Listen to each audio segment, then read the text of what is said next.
ആദ്യമേ തന്നെ അനേകായിരങ്ങളുടെ മുൻപിൽ എൻ്റെ ജീവിതത്തെ അമ്മയുടെ പ്രത്യക്ഷീകരണത്തിൻ്റെ സാക്ഷിയാക്കി മാറ്റിയ തിരുക്കുമാരനും അമ്മ മാതാവിനും 1000 നന്ദി അർപ്പിക്കുന്നു. എൻ്റെ പേര് സിജി വർഗീസ്. പത്തനംതിട്ടയാണ് എൻ്റെ സ്വദേശം. ഞാനൊരു യാക്കോബായ വിശ്വാസിയാണ്. പത്തനംതിട്ടയിൽ വകയാറാണ് എൻ്റെ ഇടവക പള്ളി വരുന്നത്. ഞാൻ ഇവിടെ 2024 ഡിസംബർ മാസം 26-ാം തീയതിയാണ് ആദ്യമായി വന്ന് ഉടമ്പടി എടുക്കുന്നത്. അതിനു മുന്നേ ഞാൻ കൃപാസനത്തെക്കുറിച്ച് കേട്ടിട്ടുണ്ട്, പ്രാർത്ഥിക്കുമായിരുന്നു. എൻ്റെ ആൻറ്റി വഴി, അതായത് എൻ്റെ അമ്മയുടെ ചേച്ചി വഴിയാണ് ഞാൻ കൃപാസനത്തെക്കുറിച്ച് കൂടുതലായിട്ട് അറിയുന്നത്, ഉടമ്പടിയെക്കുറിച്ച് കൂടുതലായിട്ട് അറിയുന്നത്, വിശ്വാസത്തിലോട്ട് വരുന്നതും. ഉടമ്പടി എടുക്കാൻ ഇടയായ സാഹചര്യം എന്ന് വെച്ചാൽ ഒരുപാട് ആവശ്യങ്ങളുണ്ടായിരുന്നു. അതിലേറ്റവും പ്രധാനമായിട്ട് എൻ്റെ ഹെൽത്ത് കണ്ടീഷൻ തന്നെയാണ്. എനിക്ക് ചെറുപ്പം മുതലേ അലർജിയുടെ ബുദ്ധിമുട്ടുണ്ട്. അലർജി എന്ന് പറഞ്ഞാൽ അസഹ്യമായ ചൊറിച്ചിലായിരുന്നു. ആദ്യമൊന്നും കാര്യമാക്കിയില്ല, ചൊറിയും പിന്നെ അങ്ങ് മാറും, പാട് വരും, ഒന്നും കാര്യമാക്കുന്നുണ്ടായിരുന്നില്ല. പക്ഷേ 26-ാമത്തെ വയസ്സ് തൊട്ട് ചൊറിച്ചിൽ അസഹ്യമായി. എൻ്റെ ശരീരത്തിൽ മുറിവുകൾ ഉണ്ടാവാൻ തുടങ്ങി. ചെറിയ ചൊറിച്ചിൽ വന്ന് ചൊറിഞ്ഞാൽ പോലും അവിടെ പാടാവും, മുറിവാവും. ആ മുറിവ് പൊട്ടി വെള്ളവും ചോരയൊക്കെ വരും. എൻ്റെ തലയിൽ നിന്ന് മുടി നന്നായി പോകാൻ തുടങ്ങി. സ്കാൽപ്പിൽ നിന്ന് സ്കിൻ ഫുള്ള്, അതായത് അവിടുത്തെ സ്കിന്നോടുകൂടെ അവിടുന്ന് ഇളകാൻ തുടങ്ങി. എൻ്റെ ശരീരത്തിൽ പ്രത്യേകിച്ച് എൻ്റെ സ്കിൻ ഫോൾഡുകളിലെല്ലാം, അതായത് നമ്മുടെ മടക്കുകൾ വരുന്നിടത്ത്, കൈയുടെ മുട്ടിൻ്റെ അവിടെ, ബ്രസ്റ്റിൽ, വയറിൽ, കഴുത്തിൻ്റെ ഇവിടെ, ചെവിയുടെ മടക്കുകളിൽ, ഇവിടെ എല്ലാം എനിക്ക് മുറിവുകൾ, ചൊറിച്ചിൽ, വെള്ളം വരുന്ന അവസ്ഥ, അങ്ങനെ അസഹ്യമായിരുന്നു. കുളിക്കാൻ പറ്റില്ല. കുളിച്ചാൽ എനിക്ക് ഭയങ്കര നീറ്റലാണ്. കരഞ്ഞുകൊണ്ട് കുളിച്ച ദിവസങ്ങളുണ്ട്, കുളിക്കാൻ പേടിയായ ദിവസങ്ങളുണ്ട്. പിന്നെ പുറത്തിറങ്ങാൻ പറ്റില്ല. ചൊറിഞ്ഞ് അവിടെ ഫുൾ പിഗ്മെൻറ്റേഷൻ വരും, കറുത്ത പാടാണ്.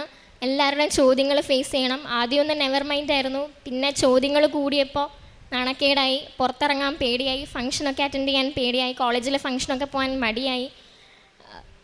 അങ്ങനെ തീരെ കോൺഫിഡൻസൊക്കെ കുറഞ്ഞ് വല്ലാത്തൊരവസ്ഥയായിരുന്നു. അങ്ങനെയാണ് ഞാൻ ട്രീറ്റ്മെൻറ്റ് ഒരുപാട് എടുത്തു. ഞാൻ BSc നഴ്സിംഗ് വിദ്യാർത്ഥിയാണ്. മാംഗ്ലൂരാണ് പഠിക്കുന്നത്. അവിടെയുള്ള ഡെർമറ്റോളജിസ്റ്റിനെ കൺസൾട്ട് ചെയ്തു, അല്ലാതെ ഉള്ളവരെ കൺസൾട്ട് ചെയ്തു, നാട്ടിൽ വന്ന് എല്ലാവരെയും കൺസൾട്ട് ചെയ്തു. ട്രീറ്റ്മെൻറ്റ് തരും, അന്നേരം ജസ്റ്റ് ഒന്ന് കുറയും, വീണ്ടും കണ്ടീഷൻ സിവിയർ ആവും. പിന്നെയാണ് അത് സെബോറിക് ഡെർമറ്റൈറ്റിസ് ആണെന്ന് 26-ാമത്തെ വയസ്സിൽ ഡയഗ്നോസ് ചെയ്യുന്നത്. സെബോറിക് ഡെർമറ്റൈറ്റിസ് എന്ന് വെച്ചാൽ അതൊരു സ്കിൻ ഡിസോർഡറാണ്. ഡയബറ്റീസ് പോലെ ഇൻക്യൂറബിൾ ആണ്. അതായത് അതിനെ കംപ്ലീറ്റ്ലി നമുക്കത് സുഖപ്പെടുത്താൻ പറ്റില്ല. നമ്മുടെ കണ്ടീഷനെ മരുന്നുകൊണ്ടോ അല്ലെങ്കിൽ ആ കണ്ടീഷൻ ഉണ്ടാക്കുന്ന സാധനങ്ങൾ പൂർണ്ണമായി ഒഴിവാക്കിക്കൊണ്ടോ, ഇപ്പോൾ ചൂടുള്ളിടത്ത് നിൽക്കാൻ പറ്റില്ല, AC-യുടെ അവിടെ നിൽക്കാൻ പറ്റില്ല, അങ്ങനെയുള്ള കാര്യങ്ങൾ പൂർണ്ണമായി ഒഴിവാക്കിക്കൊണ്ട് നമുക്ക് കൺട്രോൾ ചെയ്യാൻ മാത്രമേ കഴിയുള്ളൂ. അതാണ് സെബോറിക് ഡെർമറ്റൈറ്റിസ് എന്ന് പറയുന്ന സ്കിൻ കണ്ടീഷൻ. ഞാൻ ആ ഒരു വിഷയമാണ് എൻ്റെ ഒന്നാമതായി എൻ്റെ നിയോഗത്തിൽ സമർപ്പിച്ചത്. എൻ്റെ പപ്പയുടെ കൂടെയാണ് ഞാൻ 2024 ഡിസംബർ മാസം 26-ാം തീയതി കൃപാസനത്തിൽ എത്തിച്ചേരുന്നത്. പപ്പയും പപ്പയുടെ അനിയനുമായിട്ടാണ് ഞാൻ വരുന്നത്. ഞാനിവിടെ വന്നു. എൻ്റെ ആൻറ്റി പറഞ്ഞു, മോളെ നീ പോകുന്ന ആ സമയം തൊട്ട് നീ ഇതിന് പ്രാർത്ഥിച്ചൊരുങ്ങി വേണം പോവാൻ. അവിടെ പോയി മാതാവിനെ കൈ കിട്ടണമെന്ന് പ്രാർത്ഥിക്കണം, നീ പോകണം, മാതാവിനോട് കരഞ്ഞ് ചോദിച്ച് വാങ്ങിച്ചോണം, മാതാവ് തരുമെന്ന് പറഞ്ഞു. ഞാനിവിടെ വന്നു. ഇവിടെ വന്നപ്പോഴേ എനിക്ക് മുല്ലപ്പൂവിൻ്റെ സുഗന്ധം കിട്ടി. ഇതൊക്കെ എൻ്റെ ലൈഫിലെ ഫസ്റ്റ് ടൈം എക്സ്പീരിയൻസ് ആണ്. ഞാൻ ഭയങ്കര ഡൗട്ട്ഫുള്ളായിരുന്നു. എനിക്കറിയില്ല ഇത് ശരിക്കും ആൾക്കാരൊക്കെ പറയുമ്പം ശരിക്കും ഉള്ളതാണോ എന്നൊക്കെ ഞാൻ ഒത്തിരി ഡൗട്ട് ചെയ്തിട്ടുണ്ടായിരുന്നു. മാതാവ് എനിക്കിത് ശരിക്കും സത്യമാണെന്ന് എൻ്റെ ജീവിതത്തിൽ കൂടെ എനിക്ക് മാതാവ് തെളിയിച്ചു തന്നു. ഞാനങ്ങനെ ഇവിടെ വന്നു. അച്ഛൻ്റെ ഉടമ്പടിയിലെ എല്ലാ പ്രൊസീജിയറും പൂർത്തിയാക്കി അച്ഛൻ്റെ ക്ലാസ് അറ്റൻഡ് ചെയ്യാൻ വേണ്ടി ക്ലാസ്സിലിരുന്നു. അപ്പോഴാണ് എനിക്ക് സുഗന്ധാഭിഷേകം ലഭിക്കുന്നത്. എൻ്റെ അടുത്തിരുന്ന ആളിനോട് ഞാൻ ചോദിച്ചു, ചേച്ചിക്ക് എന്തെങ്കിലും മണം വരുന്നുണ്ടോ, മുല്ലപ്പൂവിൻ്റെ മണം വല്ലതും വരുന്നുണ്ടോ? അപ്പം പറഞ്ഞു, ഇല്ല മോളെ, എനിക്കൊന്നുമില്ല.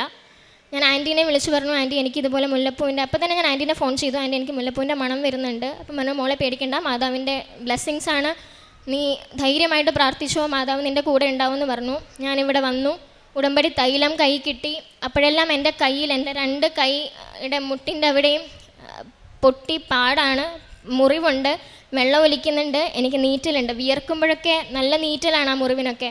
അപ്പം ഇവിടെ വിളക്കിൽ 3 തുള്ളി ഉടമ്പടി തൈലം ഉറ്റിച്ച് പ്രാർത്ഥിക്കണം. അപ്പോൾ ഉറ്റിച്ചപ്പോൾ എൻ്റെ കയ്യിൽ തൈലം, ഒബ്വിയസ്ലി നമ്മുടെ കയ്യിൽ തൈലം വരുമല്ലോ, പ്രാർത്ഥിച്ച തൈലമല്ലേ, വെഞ്ചരിച്ച തൈലമല്ലേ, അത് അവിടെ ഇവിടെയും തേക്കണ്ട, കയ്യിലങ്ങ് തേക്കാം എന്ന് കരുതി ഞാൻ കയ്യിൽ തേച്ചു. ബാക്കി ഉണ്ടായിരുന്ന എൻ്റെ കയ്യിൽ പറ്റിയ തൈലമാണ് ഞാൻ തേച്ചത്.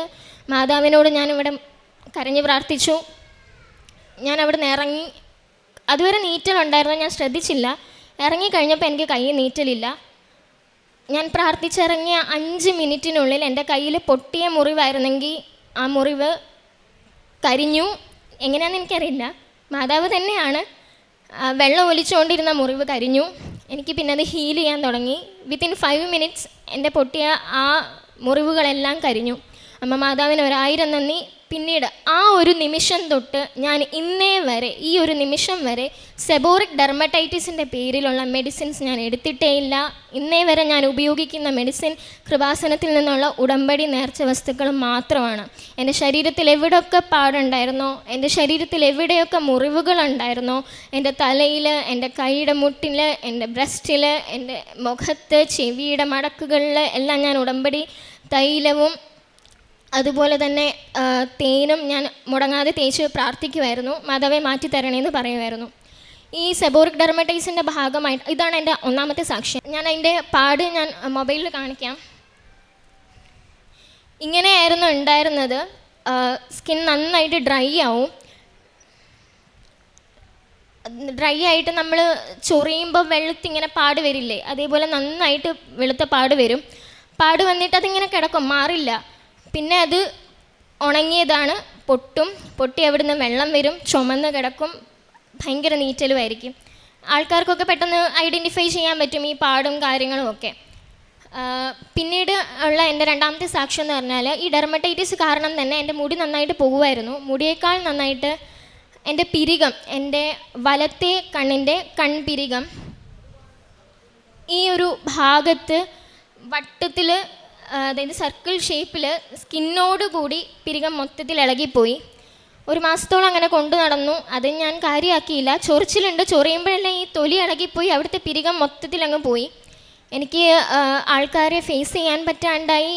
കോളേജിൽ പോകുമ്പോൾ, ഹോസ്റ്റലിൽ പോകുമ്പോൾ സീനിയേഴ്സ്, ജൂനിയേഴ്സ് എല്ലാവരും ചോദിക്കാൻ തുടങ്ങി. അപ്പോൾ ഞാൻ പറഞ്ഞ അലർജിയുടെ ബുദ്ധിമുട്ടാണ് പറഞ്ഞ് മടുത്തു. ഒരു ദിവസം എനിക്ക് ഭയങ്കര ദേഷ്യം വന്നു. ഞാൻ കൃപാസനത്തിൽ ഉടമ്പടിയിലായിരിക്കുന്ന സമയമാണ്.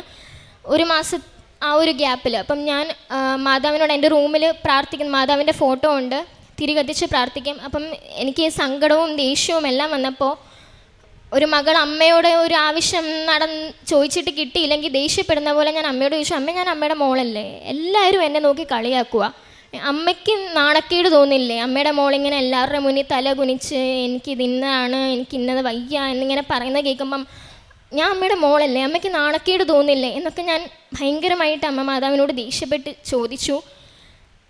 പിന്നെ എനിക്ക് സങ്കടമായി. ഞാൻ അമ്മയോടാണല്ലോ, അമ്മ മാതാവിനോടാണല്ലോ ഞാൻ ദേഷ്യപ്പെടുന്നത്, ഈശോയുടെ അമ്മയല്ലേ, അങ്ങനെ ദേഷ്യപ്പെടാൻ പാടുണ്ടോ എന്നൊക്കെയുള്ളൊരു ചോദ്യം എനിക്ക് ഭയങ്കര കുറ്റബോധമായി. അപ്പോൾ എൻ്റെ മനസ്സിൽ എന്തൊരു ആഗ്രഹം ഉണ്ടെങ്കിലും, എന്തൊരു ആവശ്യം ഉണ്ടെങ്കിലും, എന്തൊരു സങ്കടം ഉണ്ടെങ്കിലും എനിക്കിവിടുന്ന് മറുപടി ലഭിക്കുന്നത് ഇവിടുത്തെ സാക്ഷ്യങ്ങളിൽ കൂടെയാണ്. എൻ്റെ മനസ്സിൽ എന്തൊരാവശ്യമാണോ, എന്തൊരു സങ്കടമാണോ അതിനോട് സിമിലറായിട്ടുള്ള സാക്ഷ്യം മാത്രമായിരിക്കും എൻ്റെ ഫോണിൽ അപ്പോൾ എനിക്ക് കിട്ടുക. അപ്പം ഞാൻ ഈ ഒരു കുറ്റബോധത്തിൽ ഇങ്ങനെ ഇരുന്ന സമയത്ത് ഫോൺ എടുത്ത് നോക്കിയപ്പോൾ ഇവിടെ വന്നൊരു ചേട്ടായി സാക്ഷ്യം പറയുകയാണ്. ആ ചേട്ടായിയുടെ തലയിൽ ഒരു മുടി പോലും ഉണ്ടായിരുന്നില്ല, കഷണ്ടിയായിരുന്നു. എല്ലാവരും ചോദിക്കുന്നു, എല്ലാവരുടെയും നാണക്കേട് പുള്ളിക്കാരൻ ഏറ്റുവാങ്ങുന്നു. ആകെപ്പാടെ വല്ലാത്തൊരു അവസ്ഥയിൽ കൂടെയായിരുന്നു അദ്ദേഹം പോയിരുന്നത്. അദ്ദേഹവും എന്നെപ്പോലെ അമ്മ മാതാവിനോട് ദേഷ്യപ്പെട്ട് സംസാരിച്ചു. അമ്മേ, ഞാൻ അമ്മയുടെ മോനല്ലേ, എനിക്ക് ഇതുപോലെ ഒരു മുടി പോലും ഇല്ല, എല്ലാവരും എന്നെ കളിയാക്കുന്നു, എല്ലാവരും എന്നെ ഒറ്റപ്പെടുത്തുന്നു എന്നൊക്കെ പറഞ്ഞു. ഞാൻ എന്തെല്ലാം അമ്മ മാതാവിനോട് പറഞ്ഞോ അതേപോലെ തന്നെ അദ്ദേഹവും അമ്മ മാതാവിനോട് ദേഷ്യപ്പെട്ട് ചോദിച്ചു.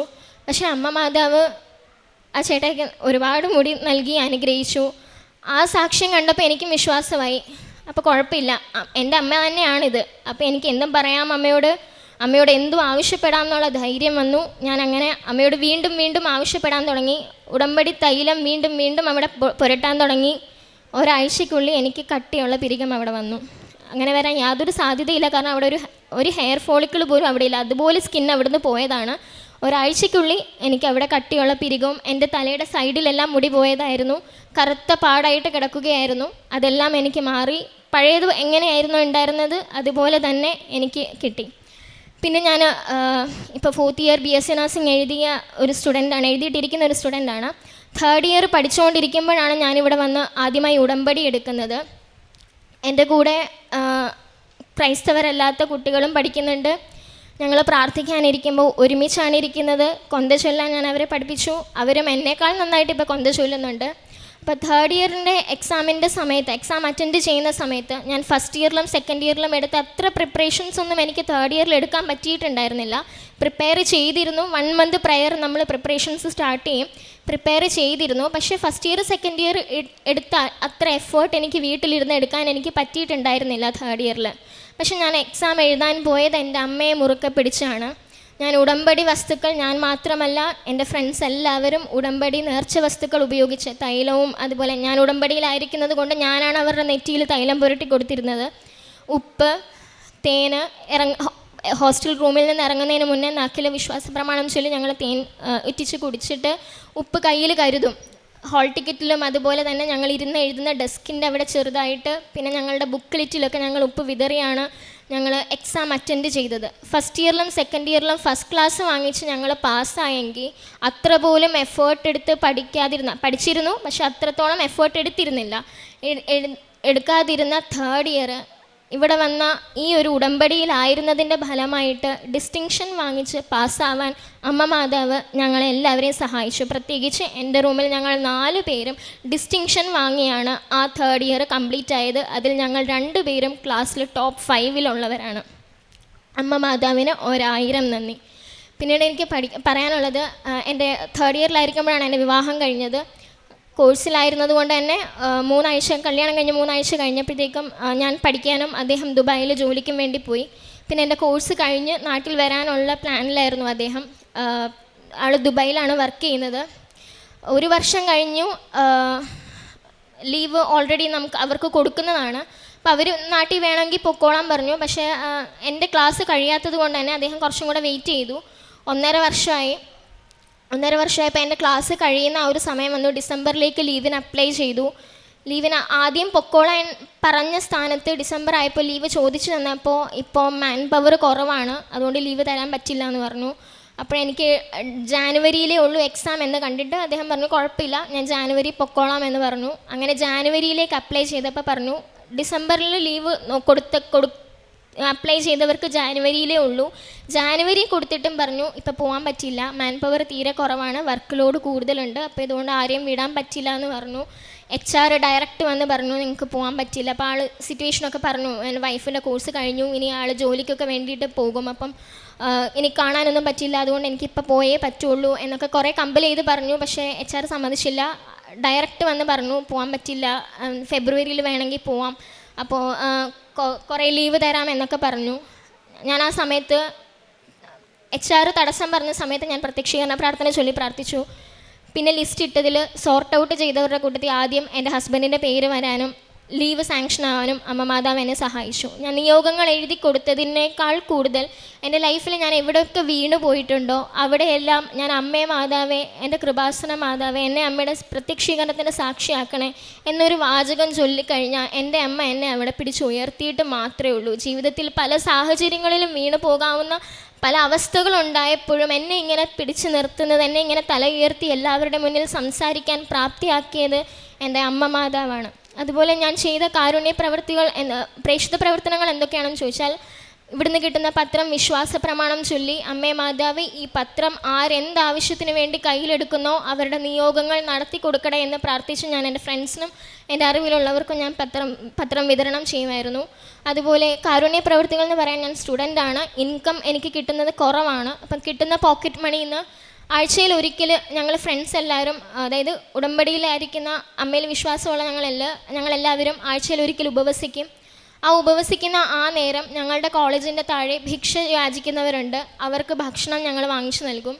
അതുപോലെ ഹോസ്പിറ്റലിൽ പോസ്റ്റിങ്ങിന് പോകുന്ന സമയത്ത് ഞങ്ങളാൽ കഴിയുന്ന സഹായങ്ങൾ, അതായത് ബൈസ്റ്റാൻഡേഴ്സ് ഇല്ലാത്തപ്പോഴോ അല്ലെങ്കിൽ മെഡിസിൻസ് വാങ്ങിച്ചു കൊടുക്കാനോ ഞങ്ങളാൽ കഴിയുന്ന സഹായങ്ങൾ രോഗികൾക്ക് ഞങ്ങൾ ചെയ്ത് കൊടുക്കാറുണ്ട്. പിന്നെ ഹോസ്റ്റലിലായിരുന്നത് കൊണ്ട് തന്നെ ഒത്തിരി റെസ്ട്രിക്ഷൻസ് ഉണ്ടായിരുന്നു. ആ റെസ്ട്രിക്ഷൻസിൽ നിന്നുകൊണ്ട് തന്നെ ഞങ്ങളാൽ കഴിയുന്ന രീതിയിൽ ഞങ്ങൾ സഹായങ്ങൾ എല്ലാവർക്കും കൊടുക്കാൻ തുടങ്ങി. പ്രേക്ഷിത പ്രവർത്തനത്തിൽ ജോസഫ് അച്ഛൻ്റെ ഡെയിലി ബ്രെഡ് സ്റ്റാറ്റസ് വഴി ഷെയർ ചെയ്യാൻ തുടങ്ങി. ലൈവ് എപ്പോഴും കാണാൻ കഴിയുമായിരുന്നില്ല, ഫോൺ റെസ്ട്രിക്ഷൻസ് ഒക്കെ ഉണ്ടായിരുന്നു. കുർബാനയിൽ എപ്പോഴും സംബന്ധിക്കാൻ പറ്റുന്നില്ലായിരുന്നു ഹോസ്റ്റലിലായിരുന്നത് കൊണ്ട് തന്നെ. എന്നാൽ കഴിയുന്ന സാഹചര്യങ്ങളിലെല്ലാം മാതാവിനെ ഞാൻ പ്രാർത്ഥിക്കുന്നത് എപ്പോഴും ഒറ്റ കാര്യം മാത്രമായിരുന്നു, മാതാവെ ഞങ്ങളെ അമ്മയുടെ പ്രത്യക്ഷീകരണത്തിൻ്റെ ഉപകരണങ്ങളാക്കി തീർക്കണേ, അമ്മയെ അനേകായിരങ്ങളുടെ മുന്നിൽ സാക്ഷീകരിക്കാനുള്ള ഭാഗ്യം തരണേന്ന്. അതെൻ്റെ ജീവിതത്തിൽ കൂടെ മാതാവ് എനിക്ക് ചെയ്യാൻ സാധിച്ചു തന്നു. ബൈബിളിൽ എനിക്ക് ഏറ്റവും ഫേവറേറ്റ് ആയുള്ള ഒരു ബൈബിൾ വേഴ്സ് ഉണ്ട്. ഇതാ ഞാൻ നിന്നെ എൻ്റെ ഉള്ളംകൈയിൽ രേഖപ്പെടുത്തിയിരിക്കുന്നു. യെശയ്യാ പ്രവാചകൻ്റെ പുസ്തകം 49-ാം അധ്യായം 16-ാം വാക്യം. ഞാൻ ഒട്ടും ഇഷ്ടപ്പെടാതെ, ഞാൻ ഫസ്റ്റ് ഡിഗ്രി പഠിച്ചിട്ടാണ് ഞാൻ BSc നഴ്സിങ്ങിന് പോകുന്നത്. ഒട്ടും ഇഷ്ടപ്പെടാതെ എടുത്ത, സാഹചര്യങ്ങളുടെ സമ്മർദ്ദം മൂലമൊക്കെ എടുത്ത ഒരു കോഴ്സായിരുന്നു നഴ്സിംഗ്. എങ്ങനെ പിടിച്ചു നിൽക്കുമെന്ന് എനിക്ക് അറിയില്ലായിരുന്നു. ആദ്യമായിട്ട് വീട്ടിൽ നിന്ന് മാറി നിൽക്കുന്ന അവസ്ഥ ഭയങ്കര ബുദ്ധിമുട്ടായിരുന്നു. അപ്പോൾ എൻ്റെ ആൻറ്റി ഫസ്റ്റ് കൃപാസനത്തിൽ വന്ന് എനിക്ക് തന്ന ഒരു കൊന്തയാണ്, കൈക്കൊന്തയാണിത്. ഞാൻ നഴ്സിംഗ് പഠിക്കാൻ പോയപ്പോൾ ആൻറ്റി എനിക്ക് തന്നെയാണ്. അന്ന് തൊട്ട് ഈ 4 കൊല്ലം ഞാൻ എപ്പോഴൊക്കെ എൻ്റെ റൂമിൽ നിന്ന് ഇറങ്ങുന്നോ, എപ്പോഴൊക്കെ ഞാൻ പഠിക്കാനിരിക്കുന്നോ, അപ്പോഴെല്ലാം എൻ്റെ കയ്യിൽ ഈ കൊന്തയുണ്ട്. ഈ കൊന്തയെ മുറുകെ പിടിക്കുമ്പോൾ എനിക്ക് എൻ്റെ അമ്മ മാതാവിൻ്റെ കയ്യിൽ പിടിക്കുന്ന ഒരു ഫീലാണ്. അമ്മ മാതാവ് എന്നെ അമ്മയുടെ ഉള്ളംകൈയിൽ രേഖപ്പെടുത്തിയിരിക്കുന്ന ഒരു ഫീലാണ് എനിക്ക് കിട്ടിക്കൊണ്ടിരുന്നത്. എൻ്റെ ജീവിതത്തിൽ തന്ന എല്ലാ അനുഗ്രഹങ്ങൾക്കും, ഇനി ചെയ്യാൻ പോകുന്ന എല്ലാ അനുഗ്രഹങ്ങൾക്കും മാതാവിനോട് 1000 നന്ദി പറയുന്നു. നന്ദി. നിങ്ങളുടെ തലമുടി ഇഴ പോലും എണ്ണപ്പെട്ടിരിക്കുന്നു, ഭയപ്പെടേണ്ട. നിങ്ങൾ അനേകം കുരുവികളേക്കാൾ വിലയുള്ളവരാണ്. ലൂക്കായുടെ സുവിശേഷം 12-ാം അധ്യായം 7-ാം വചനമാണ്. നമ്മുടെ ഓരോ തലമുടി ഇഴ പോലും എണ്ണപ്പെട്ടിരിക്കുന്നു. നമ്മുടെ ജീവിതത്തിലെ ഏറ്റവും ചെറിയ കാര്യങ്ങൾ പോലും ദൈവദൃഷ്ടിയിൽ മറഞ്ഞിരിക്കുന്നില്ല എന്നാണ് നമ്മൾ ഇവിടെ കേൾക്കുന്ന ഓരോ സാക്ഷ്യവും വെളിപ്പെടുത്തി തരുന്നത്. ഇതും പരിശുദ്ധ അമ്മയുടെ വലിയൊരു ഇടപെടലാണ്. അതാണ് പറഞ്ഞത്, നമ്മുടെ തലമുടി ഇഴ പോലും എണ്ണപ്പെട്ടിരിക്കുന്നതെന്ന് അറിയുന്ന ഒരു ദൈവമാണ് നമ്മുടെ കൂടെയുള്ളത്. ആ ദൈവത്തിങ്കിലേക്കാണ് പരിശുദ്ധ അമ്മ, കൃപാസന അമ്മ നമ്മുടെ കൈപിടിച്ച് നമ്മളെ കൊണ്ടുപോകുന്നത്. അങ്ങനെ ഈ മകൾക്ക് ഉടമ്പടി വസ്തുക്കളിൽ കൂടെ തന്നെ ഈശോയും അമ്മയും ആ രോഗസൗഖ്യം നൽകി ഇന്ന് ഈ മകൾ സന്തോഷത്തോടെ പരിശുദ്ധ അമ്മയുടെ സന്നിധിയിൽ നിൽക്കുന്നത്. പിന്നീടുണ്ടായിരുന്ന BSc തേർഡ് ഇയർ എക്സാമാണ്. കുട്ടികൾ 4 പേരായിരുന്നു റൂമിലുണ്ടായിരുന്ന റൂംമേറ്റ്സ്. അവരെല്ലാവരും ഒന്നിച്ച് ഒരാൾ ഓൺലൈൻ ഉടമ്പടി എടുത്തു, മറ്റുള്ളവർ വിശ്വസിച്ചു പ്രാർത്ഥിച്ചു. പല മതസ്ഥരാണ് എങ്കിലും അവരെല്ലാവരും വിശ്വാസത്തോടെ പ്രാർത്ഥിച്ച് രാവിലെയും വൈകുന്നേരവും ഈ മകൾ തന്നെ ഉടമ്പടി തൈലം തേച്ച് പ്രാർത്ഥിച്ചിരുന്നു.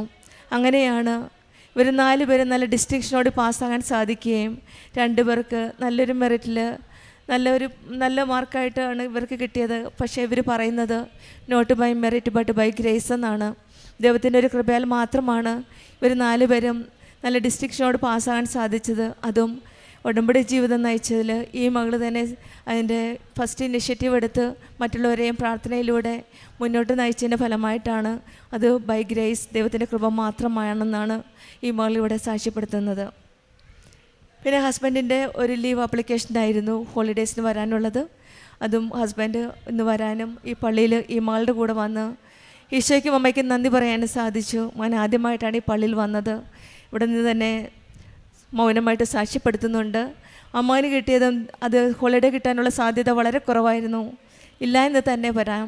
അസാധ്യങ്ങളുടെ സാധ്യമാക്കുന്ന ദൈവത്തോടാണ് ഈ മകൾ പ്രാർത്ഥിച്ചത്. അങ്ങനെയാണ് ഈ മകനും ഇന്ന് ഈ മകളുടെ കൂടെ സാക്ഷ്യപ്പെടുത്താനായിട്ട് ഈ ആലയത്തിൽ വരാനും സാധിച്ചത്.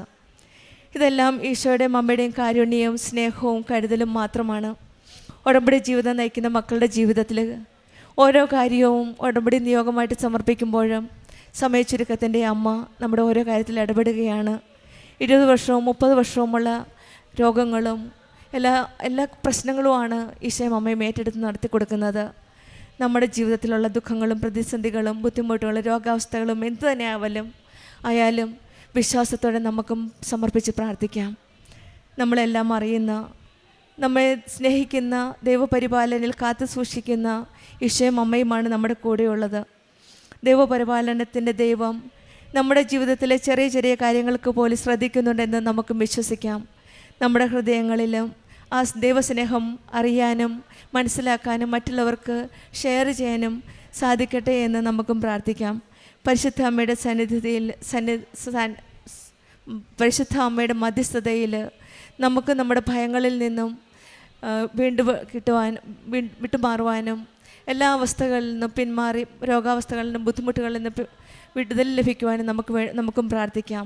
പിന്നീട് ഈ മകൾ പറഞ്ഞതൊരു കാര്യമുണ്ട്. പ്രേക്ഷിത പ്രവർത്തനമായിട്ട് നഴ്സിംഗ് സ്റ്റുഡൻസ് ആണ് എങ്കിൽ പോലും ആ മക്കൾക്ക് സമയം കണ്ടെത്തി മറ്റുള്ളവരിലേക്ക് എത്തിക്കുവാൻ, ഈശോയുടെ അമ്മയുടെ സ്നേഹം എത്തിക്കുവാൻ സാധിച്ചു. കൂടുതൽ മറ്റുള്ളവർക്ക് വേണ്ടി പ്രാർത്ഥിക്കുവാനും കൂടുതൽ ഇനിയും മുന്നോട്ട് പരിശുദ്ധ അമ്മയുടെ പ്രത്യക്ഷീകരണത്തിന് സാക്ഷിയായി മുന്നോട്ട് പോകുവാനുമാണ് ആഗ്രഹിക്കുന്നത്. ഐസയ പ്രവാചകൻ്റെ പുസ്തകം 49-ാം അധ്യായം 16-ാം വചനം പറയുന്നത് പോലെ, ഇതാ ഞാൻ നിന്നെ എൻ്റെ ഉള്ളം കയ്യിൽ രേഖപ്പെടുത്തിയിരിക്കുന്നു എന്ന് പറഞ്ഞത്. ആ ഉറച്ച വിശ്വാസത്തിൽ ഈ മകൾ മുന്നോട്ട് പോകുമ്പോൾ നമ്മൾക്കും വിശ്വസിക്കാം, നമ്മുടെ ഓരോ കാര്യങ്ങളും ദൈവത്തിൻ്റെ ഇടപെടലുണ്ടട്ടെ എന്ന് നമുക്ക് വിശ്വസിച്ച് നമ്മുടെ ഉടമ്പടി ജീവിതം കൂടുതൽ ഭക്തിയോടെ കൂടുതൽ തീഷ്ണതയോടെ മുന്നോട്ട് നയിക്കാം. സിജി വർഗീസിന് കുടുംബത്തിന് ലഭിച്ച എല്ലാ അനുഗ്രഹങ്ങൾക്കും നമുക്ക് കരങ്ങളടിച്ച് ദൈവത്തെ മഹത്വപ്പെടുത്താം. യേശുവേ നന്ദി, യേശുവേ സ്തുതി, ആവേ മരിയ. അത്യപൂർവ ദൈവാനുഭവങ്ങൾ ഇനി നിങ്ങൾക്കും സ്വന്തം. ഈ യൂട്യൂബ് ചാനൽ ഇതുവരെ സബ്സ്ക്രൈബ് ചെയ്തിട്ടില്ലെങ്കിൽ ഇപ്പോൾ തന്നെ സബ്സ്ക്രൈബ് ചെയ്യുക. ഈ വീഡിയോ ഇപ്പോൾ തന്നെ നിങ്ങളുടെ സുഹൃത്തുക്കൾക്ക് ഷെയർ ചെയ്തുകൊണ്ട് കർത്താവിൻ്റെ പ്രേക്ഷിതരാകുക.